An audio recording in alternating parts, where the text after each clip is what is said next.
നമസ്കാരം, എല്ലാവർക്കും സ്വാഗതം. കോഴിക്കോട് ജില്ലയിലെ ഗതാഗതക്കുരുക്കിന് ഒരു പരിധിവരെ പരിഹാരമാക്കാൻ വേണ്ടി വളരെയേറെ നാളത്തെ കാത്തിരിപ്പിന് ശേഷം ഒരു പുതിയ പാലത്തിൻ്റെ നിർമ്മാണ പ്രവൃത്തി തുടങ്ങിയിരിക്കുകയാണ്.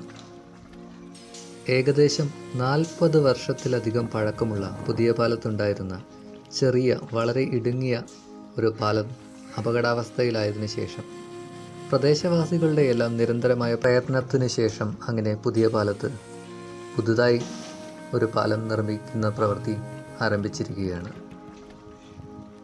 കിഫ്ബി ഫണ്ടിൽ ഉൾപ്പെടുത്തി കേരള റോഡ് ഫണ്ട് ബോർഡാണ് 59 കോടി രൂപ ചെലവിട്ട് 195 മീറ്റർ നീളവും 11 മീറ്റർ വീതിയും 1.5 മീറ്റർ വീതിയുള്ള നടപ്പാതയോടും കൂടിയുള്ള പുതിയ പാലത്തിൻ്റെ നിർമ്മാണം തുടങ്ങിയിരിക്കുന്നത്.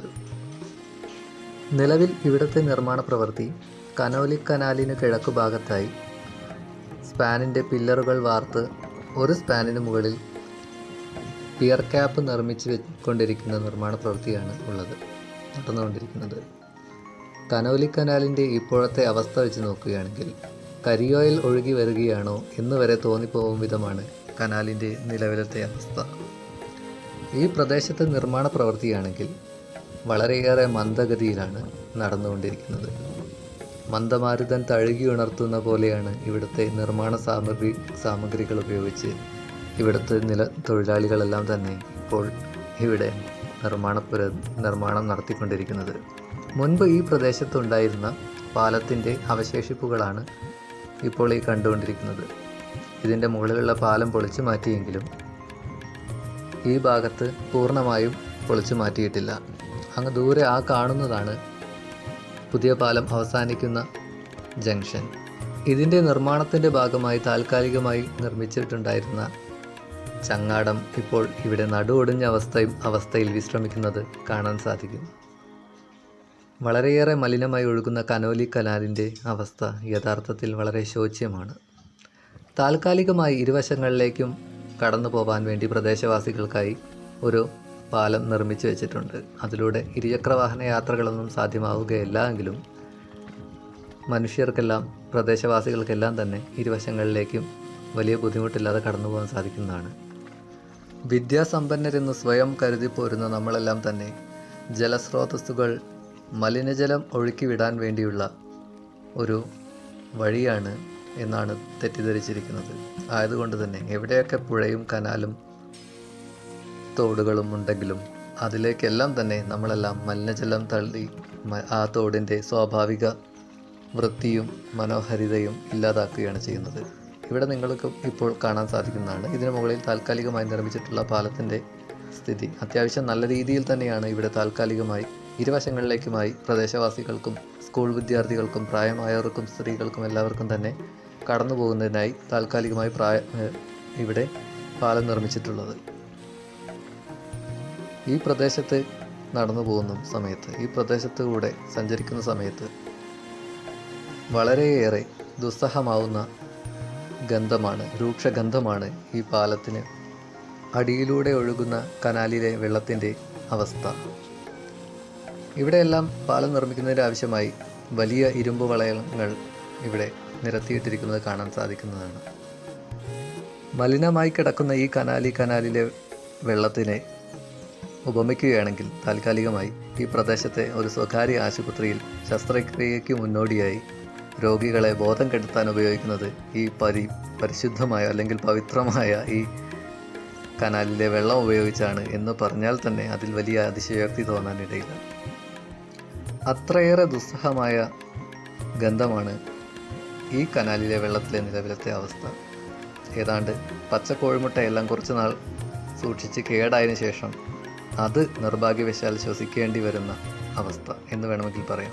ഇവിടെയെല്ലാം പാലത്തിൻ്റെ നിർമ്മാണത്തിന് ആവശ്യമായ വലിയ ഇരുമ്പ് വളയങ്ങൾ കൊണ്ടുവന്നിട്ടിരിക്കുന്നത് കാണാൻ സാധിക്കുന്നതാണ്. കനാലിലൂടെ ഒഴുകുന്ന വെള്ളത്തിനെ കുറ്റം പറയുകയല്ല, എന്നാൽ അത് മലിനമാക്കുന്ന നമ്മളേവരെയും തന്നെ ഒന്ന് സ്വയം അവലോകനം ചെയ്യേണ്ടതാണ് എന്ന് ഒരു ഓർമ്മപ്പെടുത്താൻ വേണ്ടി മാത്രമാണ് ഞാൻ ഇത്രയേറെ ഇതിൻ്റെ അടിയിലൂടെ ഒഴുകുന്ന കനാലിലെ വെള്ളത്തെപ്പറ്റി ഞാൻ പറഞ്ഞിരിക്കുന്നത്.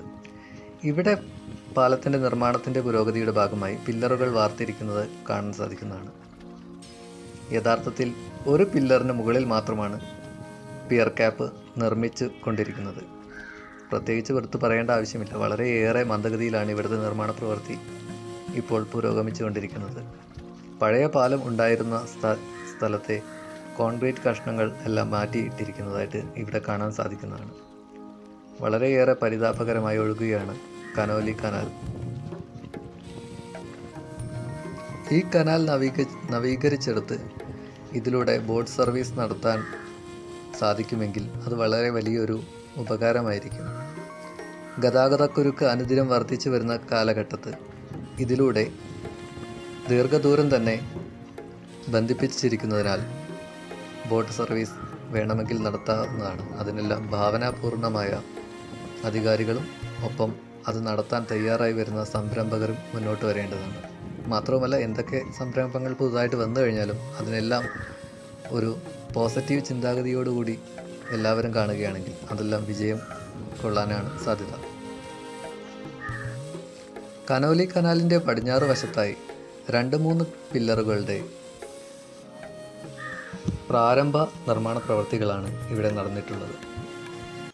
ഇനിയും അതിന് മുകളിലേക്കുള്ള നിർമ്മാണ പ്രവൃത്തികൾ ബാക്കിയായി നിൽക്കുന്നത് കാണാൻ സാധിക്കുന്നതാണ്. അവാർഡ് ചലച്ചിത്രങ്ങളിൽ കാണുന്ന രീതിയിലാണ് ഇവിടുത്തെ നിർമ്മാണ പുരോഗതി മുൻപോട്ട് പോയിക്കൊണ്ടിരിക്കുന്നത്. വർഷങ്ങളായുള്ള കാത്തിരിപ്പിന് ശേഷമാണ് ഇവിടെ പാലത്തിൻ്റെ നിർമ്മാണ പ്രവൃത്തി തന്നെ ആരംഭിച്ചിട്ടുള്ളത്. അതിനുശേഷം ഇത് വീണ്ടും വളരെയേറെ മന്ദഗതിയിലാണ് ഇപ്പോഴും നിർമ്മാണം പുരോഗമിക്കുന്നത് എന്ന് മനസ്സിലാക്കാൻ സാധിക്കുന്നതാണ്.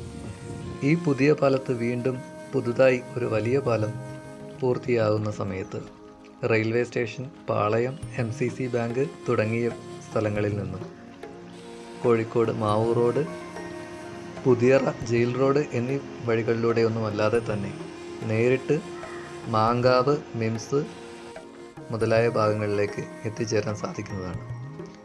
അതുപോലെ തന്നെ മാങ്കാവ് കഴിഞ്ഞ് മിംസിനും ഇടയിലായിട്ട് പുതുതായിട്ട് വരുന്ന ലുലു മാൾ ഉള്ളതിനാൽ, അതായത് പുതുതായി ലുലു മാൾ വരാൻ പോകുന്നതിനാൽ തന്നെ ഈ വഴിയും കൂടെ ആ ബൈപ്പാസിലേക്ക് കടന്നു ചെല്ലുന്ന സമയത്ത് മിംസിന് സമീപത്തായി എത്തിച്ചേരുമ്പോൾ വീണ്ടും അവിടെ ഗതാഗതക്കുരുക്ക് രൂക്ഷമാകുമോ എന്നും സംശയമാണ്. അത് കഴിഞ്ഞ് മുൻപോട്ട് പോകുമ്പോൾ ഇവിടെ ഒരു വശത്തായി കുടുങ്ങിക്കൂടിയിരിക്കുന്ന ഒരു മെഷീനും തൊട്ടടുത്തായി തണുപ്പിൽ നിന്ന് രക്ഷ നേടാൻ വേണ്ടി മൂടിപ്പുതച്ച് കിടക്കുന്ന ഏതാനും സാമഗ്രികൾ കാണാൻ സാധിച്ചു. ഇതാണ് പഴയ റോഡ്. ഈ റോഡ് വളരെയധികം ഇടുങ്ങിയതായിരുന്നു. അവിടെ ഉണ്ടായിരുന്ന കെട്ടിട ഉടമകൾക്കും കച്ചവടക്കാർക്കും മറ്റുമെല്ലാം തന്നെ നഷ്ടപരിഹാരങ്ങളെല്ലാം നൽകുകയും ഒപ്പം നിയമത്തിൻ്റെ മറ്റു നൂലാമാലകളും കാരണം ഇവിടെ പാലം പണിയുടെ നിർമ്മാണം വളരെയേറെ നീണ്ടുപോയിരുന്നു. ഇതാണ് മിംസിന് സമീപത്തായി ആ പാലം കഴിഞ്ഞ് വന്നെത്തുന്ന റോഡ് എത്തിച്ചേരുന്ന സ്ഥലം. ഇവിടെ പാലം വരുന്നതോടുകൂടി ഗതാഗത തടസ്സം രൂക്ഷമാകുമോ എന്ന ഒരു സംശയം നിലവിൽ ഇല്ലാതില്ല. ഇവിടെ നിന്നും പൊറ്റമ്മൽ, ഗോവിന്ദപുരം, മാങ്കാവ് തുടങ്ങിയ സ്ഥലങ്ങളിലേക്ക് എളുപ്പം എത്തിച്ചേരാൻ സാധിക്കുന്നു.